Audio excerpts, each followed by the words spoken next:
A very good afternoon and thank you for joining us on Beetv News Updates at 3. I am Ruth Ogbodu and now the news in detail. Nigeria's National Drug Law Enforcement Agency has arrested a suspected drug dealer who had been on the run for 13 years. The suspect is linked to a cocaine and heroin shipment at Murtala Mohammed International Airport in Ikeja, Lagos, the agency said. NDLEA spokesperson Femi Babafemi said the man was first arrested in 2013 for cocaine trafficking and arraigned before Justice Ayokule Faji of the Federal High Court in Lagos. He jumped bail after his release and went underground, resurfacing in February 2024 as a key figure behind the importation of 49.7 kilograms of heroin from South Africa.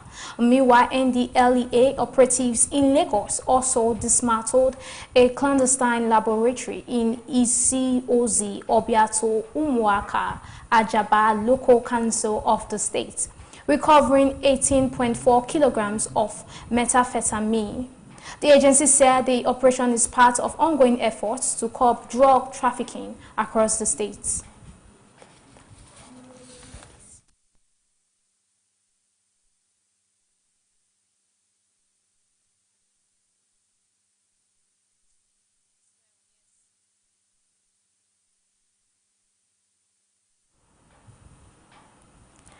African Finance Corporation and the federal government, through the Solid Minerals Development Fund, have signed a memorandum of understanding to jointly fund 3 projects worth $1.3 billion. The projects include an alumina refinery, a comprehensive geoscience mapping exercise, and an investment vehicle to support the sector's growth.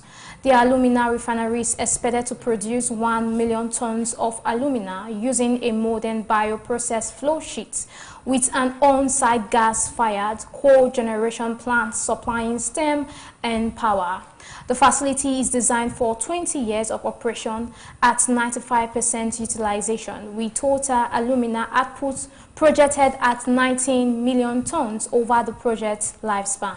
Minister of Solid Minerals Development, Henry Dele Alake, described the MOU as a landmark deal that could transform the mining sector and boost its contribution to Nigeria's GDP. SMDF Executive Secretary Ajiya Fatima Umaru Shikafi said the agreement represents the fund's largest project since its inception, highlighting its potential to drive investment and sectoral growth.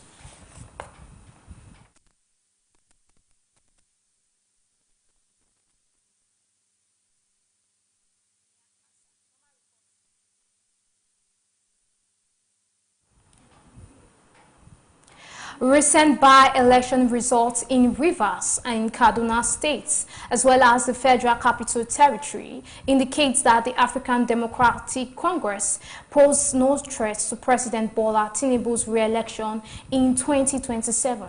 The statement was made by the Director General of the Tinubu Support Group, Dr. Umar Tanko Yakasai. The reports. The remarks were made during a Ramadan lecture organized by Abdul Kabir and attended by APC candidate Bola Tinubu for the August 8th governorship election. Thousands of people participated in the event, which focused on the importance of backing leadership at all levels. The effort of this young man, who out of sheer interest for the country and his people, out of sheer commitment and love for Shiwaju Bola Ahmed Tinubu, on the platform of APC, he has dedicated all his efforts to see happiness in his people. The Director General of the Tinubu Support Group expressed optimism for a better Nigeria in the near future, citing measures already taken by President Bola Tinubu to stabilize the economy. At the time he came, 97% of our budget goes to debt servicing. Only 3% was available for development. As it is today, less than 50% of Nigeria's budget goes for debt service, which is a significant improvement. Also, when he came, our foreign reserve was very small. But today, Our foreign reserve is over $45 billion. He said President Bola Tinubu has done enough to earn the respect and trust of Nigerians, noting that the emergence of the African Democratic Congress poses no threat to his presidency. The coalition are made of people of substance. It's a coalition of previous leaders that have failed. Many of them have held positions in the federal government of this country, in the state government, and none of them has been able to deliver anything good or tangible to the people of this country. In fact, the mess that President Bola Tinubu is trying to clear using the broom of APC, all this mess due to misgovernance, bad governance, mismanagement, were created by this coalition of leaders who have put Nigeria where it is today. Thousands of participants received food packs as Ramadan gifts from the organizers. Naomi Erere reporting from Beetv News.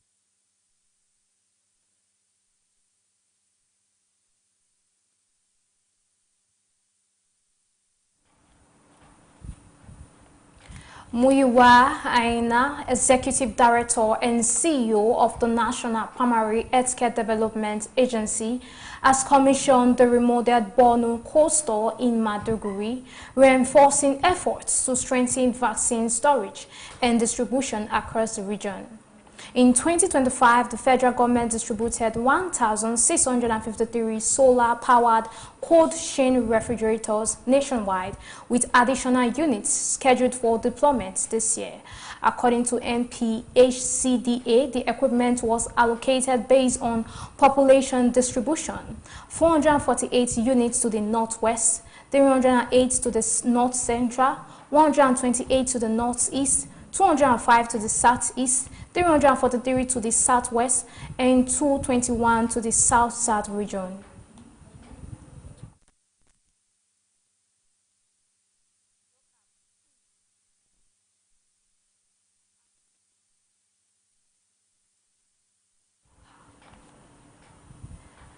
A fire broke out at Noro Hak Quranic School in Kebbi State, prompting Governor Nasar Idris to intervene and oversee the safe evacuation of more than 140 students. The governor personally supervised the emergency response and confirmed that all students were accounted for and no lives were lost.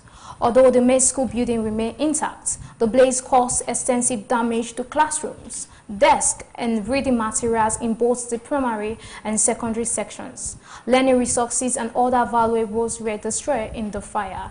Governor Idris pledged a thorough investigation to determine the cause of the incident and prevent a reoccurrence. He also called for enhanced safety measures in schools across the state to avert similar disasters in the future.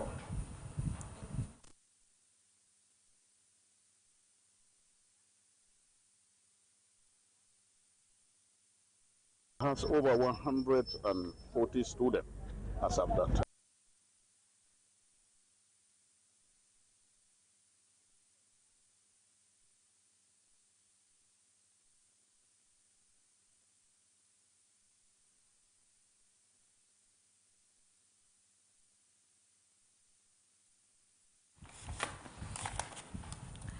The police in Ondo State have stepped up security around worship centers following recent abduction cases in parts of the state. State Commissioner of Police Adebowale Lawa assured residents during visits to churches and mosques in Akure Owo, urging worshippers to install CCTV cameras in line with the state government's directives. The report.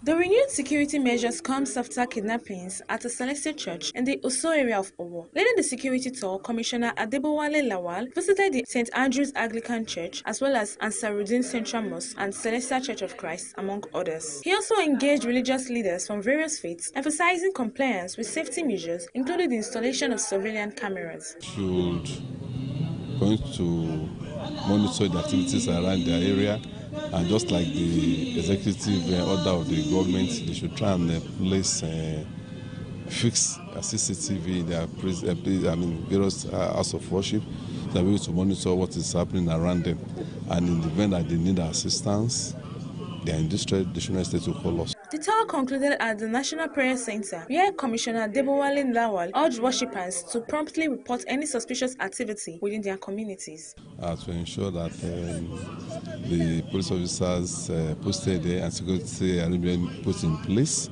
are well implemented. The officer posted there, they comply with the directives given to them, and to assure the people of Ondo State that no matter the threats, we are on top of it.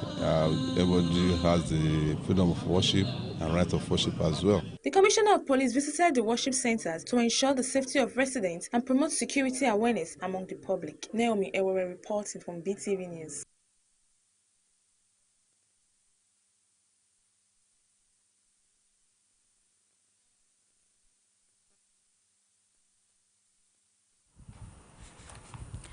At the annual Ramadan lecture in Osun State, Islamic scholars emphasize that making life easier for others and striving to draw closer to Allah are central duties of a believer. Attendees were urged to use their resources and influence to benefit others while remaining committed to the cause of Allah. The organizers also took the opportunity to encourage residents of the state to make what they describe as the right choice in the forthcoming governorship election, highlighting the importance of responsible civic participation alongside spiritual duties. Period is a very serious time for reflection. It's a time for reflection. If you consider the time we're as well, it's an election year. It's a time we need to reflect deeply, ensure we are making the right realignments in our souls to ensure we make the right decisions going forward. It's a time where we as a people need to not be afraid to make the right decisions. It's one of our agitation. We agitate for the governorship candidate from our West Senatorial in our party, and we thank our leaders that they abide with our request. And since we have been given that opportunity, we have been moving around and we have been canvassing and centralizing our youth.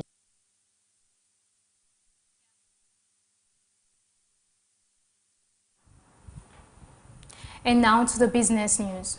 The Nigeria Customs Service has reported significant growth in its advance ruling accounts, which rose from 60 in December 2024 to 173 in December 2025. The initiative contributed 2.9% of revenue from goods valued at 240.8 billion. The figures were disclosed by National Public Relations Officer Abdullahi Maiwada, a Deputy Controller of Customs, during the 17th section of the Capacity Building Committee of the World Customs Organizations in Brussels. The reports. The order said 83 advance rulings were issued in 2025, representing a 188.3% increase in registered accounts year-on-year. He explained that the service has shifted from routine reporting to evidence-based communication, highlighting measurable reform outcomes under the leadership of Controller General Adewale Adeniyi. The reforms focused on institutional capacity building, human resource development, and stakeholder engagement. Using the time release study as an example, Mawada noticed that transparent data tools, including infographics, revealed that many cargo clearance delays were caused by systemic idle time rather than inspection procedures, underscoring the impact of structured communication on efficiency. Krishnan Raghunath has stepped down as regional executive for West Africa at Africa Data Centers after 5 years, during which he oversaw significant expansion and infrastructure growth. He announced his departure in a LinkedIn post, citing a new professional chapter. Under his leadership, African Data Centers strengthened its footprint in West Africa, becoming an established provider of colocation and cloud connectivity services. Raghunath said his tenure focused on building resilient infrastructure to support the region's digital future, helping the company cement its position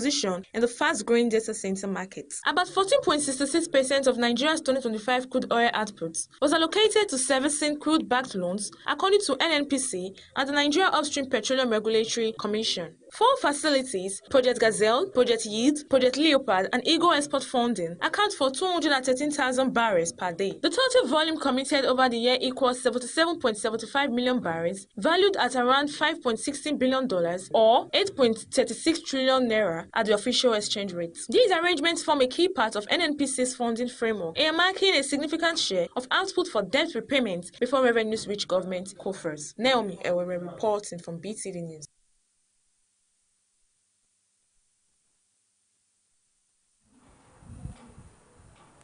Iran's Foreign Minister Abbas Araghchi reiterated Tehran's willingness to pursue diplomatic solutions even as the country remains engulfed in conflict with the United States and Israel following a major wave of airstrikes. Araghchi described Iran as always open to diplomacy and said Tehran welcomes any effort aimed at stabilizing the country and the wider region. He insisted, however, that diplomatic engagement can only take place if U.S. and Israeli attacks stop first and conditions improve for talks. In a television and media interview, Araghchi said there is currently no formal communication with the United States, but added that if Americans want to talk to us, they know how they can contact me. He said Iran is ready for de-escalation, but made clear that the attacks by the United States and Israel must cease before serious dialogue can resume. Describing the recent military actions as unprovoked, illegal, and illegitimate, Araghchi criticized the strikes and accused U.S. leadership of prioritizing Israeli interests. Despite the violence, Araghchi emphasized that Iran is open to all diplomatic efforts for peace and regional stability, reaffirming Tehran's historical position that it has sought diplomatic engagement even amid tensions. Iran's statement comes against the backdrop of continued military exchanges after the U.S. and Israel launched strikes against Iranian territory, marking a dramatic escalation in regional hostilities and triggering retaliatory attacks by Iran on U.S. bases in the Gulf. International calls for restraint and renewed talks have grown, but concrete diplomatic progress remains uncertain.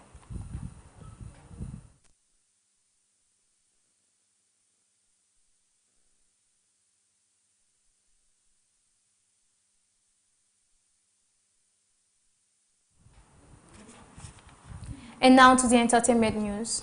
Popular content creator Pella has warmed hearts online after surprising his girlfriend Jarvis with a brand new Mercedes-Benz GLE Coupe for her birthday. The romantic gesture quickly gained attention on social media, with fans praising the grand display of affection. The reports. Sharing the special moment on Instagram, Pella explained that the gift was deeply personal. He revealed that Jarvis had often spoken about growing up without her father, and he wanted to show her the love and support she may have missed. His message emphasized the importance of making meaningful gestures that reflect care and emotional understanding in a relationship. The surprise sparked widespread reactions online, with many fans describing the act as next-level love. Others focused on Jarvis' emotional response, noting how genuinely happy she appeared as she received the luxury car. In another development, popular Nigerian gospel musician Taiwo Adegbodu, widely known by his stage name Sati, has reportedly passed away. News of his death began circulating on Facebook, with posts claiming that the gospel minister died in the middle of the night. The reports have left fans and followers in shock, as many struggle to come to terms with the sudden loss. Tributes and condolence messages have continued to pour in across social media platforms, with supporters praying for strength and comfort for his family during this difficult time. Several fellow gospel artists have also taken to social media to express their grief and pay tribute to the late singer. Sati, who was one of a twin, was known for his dedication to gospel music and ministry, making his reported passing a heartbreaking development for many within the Christian music community. Michael B. Jordan scored a surprise win at the Actors Awards, earning Best Actor for his role in Sinners. The film also took the 9th top honor, Best Ensemble Cast. In his acceptance speech, Jordan said he was not expecting the win and felt so honored and privileged to be nominated. Accepting the Ensemble Award, his co-star Delroy Lindo described making Sinners as an incredible journey, saying the cast brought their hearts and souls to the project each day. He added that being recognized by fellow actors was deeply meaningful and that words could not fully express their gratitude. The wins came a week after the British Academy Film Awards, where Jordan and Lindo were praised for their composure when Tourette's campaigner John Davison involuntarily shouted a racial slur while they were on stage. Other actor awards winners included Sean Penn for One Battle After Another, J.C. Buckley for Hamnet, Ami Madigan for Weapons, and a posthumous award for Catherine O'Hara for The Studio. Naomi Elwere reporting from Beetv News.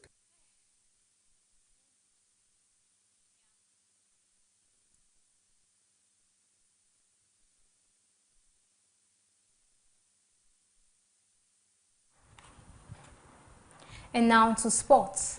Lionel Messi scored twice as Inter Miami CF came from 2-0 down to beat Orlando City SC 4-2 in Major League Soccer's Florida derby on Sunday. Orlando took an early lead through Marco Pasalik's 18-minute finish from Ivan Angulo's cross, and Martin Ojeda added a second 6 minutes later following a run from Goffin Dorsey. Miami, beaten in their season opener last week, rallied before halftime. Rodrigo De Paul came close with a long-range effort saved by Orlando goalkeeper Mazemai Kripu, and Messi was denied a chance inside the area before finally scoring in the 36th minute with a left-footed strike to make it 2-2. Messi then set up Telasco Segovia for the go-ahead goal in the 85th minute and sealed the comeback himself in the 90th minute with a low, long-range free kick under Kripo, completing Miami's 4-2 victory.